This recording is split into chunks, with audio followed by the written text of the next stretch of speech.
তোমার শরীর ঠিক আছে মনে? দেখি কেমন আছে, একটু গুড মর্নিং বলো। Good morning. তো দুধটা ফিনিশ করো, দুধ খাবে না তো খেয়ে নাও, দুধ ঠান্ডা হয়ে গেল তো। এগুলো কি হচ্ছে? ম্যাজিক এই খুঁজছে, এই নাও খেয়ে নাও মাম্মা, খেয়ে নাও। আমি সেটা বানাই, তোমার ফেভারিট খাবারটা বানাই, লুচি ফুচি। কি গো? পরোটার মতো দেখতে। সেটা আবার কি? পরোটার মতো দেখতে তো পরোটাই হয়। আর গত কয়েকদিন ধরে এই বৃষ্টির কারণে আমার একটা এক্সট্রা কাজ হয়েছে। এই দেখো, একদম ছাদের জলগুলো এরকমভাবে চুইয়ে আসছে। সব সময় এই নেতা লাঠি নিয়ে থাকতেই হচ্ছে, নাহলে একদম দরজার মুখে না আমরাই হাঁটতে চলতে পড়ে যাব। আমাদের কথা তো ছেড়েই দাও, আমার ছেলেটাই পড়ে যাবে। তো সব সময়ের জন্য এটা দিয়ে মুছে রাখতে হচ্ছে। গুড মর্নিং বন্ধুরা, কেমন আছো সবাই? আশা করছি সবাই ভালো আছে, আর আমরাও ভালো আছি। কিন্তু মন মেজাজ একদমই ভালো নেই। আবহাওয়ার তো কোনো উন্নতি নেই। সেই শুক্রবার থেকে একইভাবে ধরে রয়েছে। আজকে সোমবার হয়ে গেল, আবার কি বলো, কোনো ছাড়াছাড়ি নাম নেই। যখনই বৃষ্টিটা একটুখানি ধরছে মনে হচ্ছে এই বুঝে বৃষ্টিটা কমে গেল। আর প্রত্যেক দিন রাত্রিবেলা ঘুমোতে যাওয়ার আগে ভাবছি কালকে হয়তো রোদ্দুর উঠবে, কালকে হয়তো সুন্দর একটা দিন দেখতে পাবো। কিন্তু না, সকালবেলা উঠে আবার যাকে তাই মন খারাপ হয়ে যাচ্ছে। একদমই ভালো লাগছে না, মন মেজাজ খারাপ। ছেলেটারও শরীরটা ভালো নয়।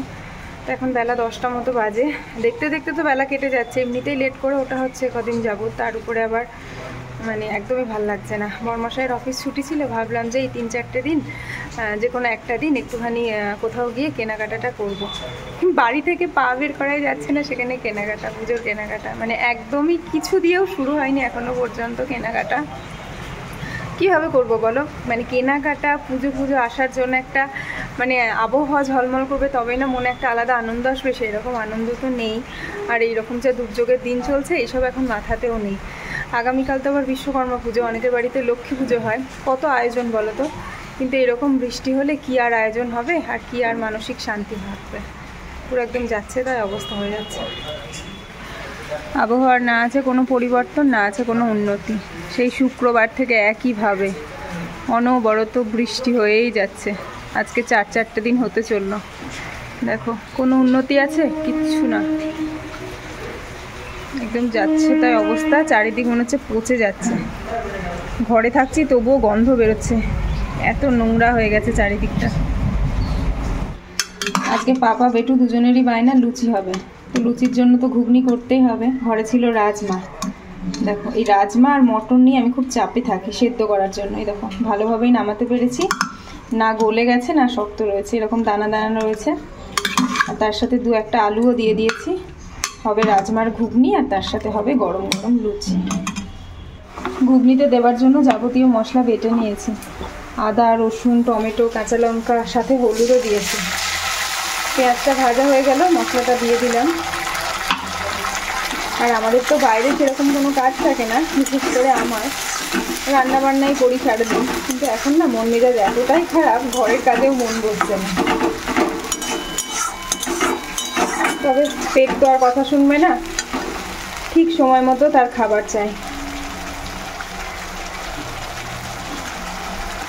আর বৃষ্টি বাদল দিনে ওয়েদার যদি একটুখানি ভালো থাকে গরম না থাকে, তাহলে একটুখানি মনে হয় মুখরোচক কিছু খাওয়া যায়। সেটা না বানালে আর খাওয়া কীভাবে হবে? মশলাটা ভালো মতো কষিয়ে নিলাম, তেল ছেড়ে দিয়েছে। আগে থেকে সেদ্ধ করা রাজমাটা এবার দিয়ে দেবো।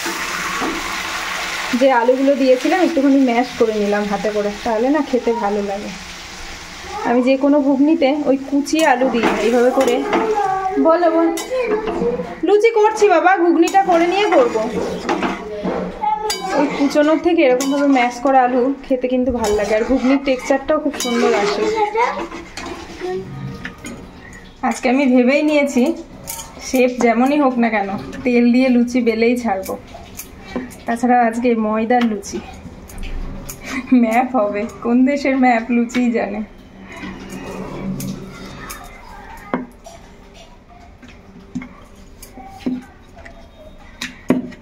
এই দেখো, ফাইনালি এরকম এসে দাঁড়িয়েছে, গোল হচ্ছে না। এবার তেলের মধ্যে চলে গেল।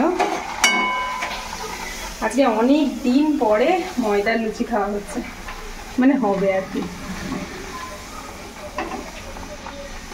যা ফুললো না, পুরো নিমকি হয়ে গেল এটা। লুচিটা ফোলা ফোলা লুচি কই, স্পেশালি বাবির জন্যই ফোলা ফোলা একদম স্মল স্মল লুচি। আর ভালো খাবার খেতে গেলে একটু তো দেরি হবে, 11টা বেজে গেছে।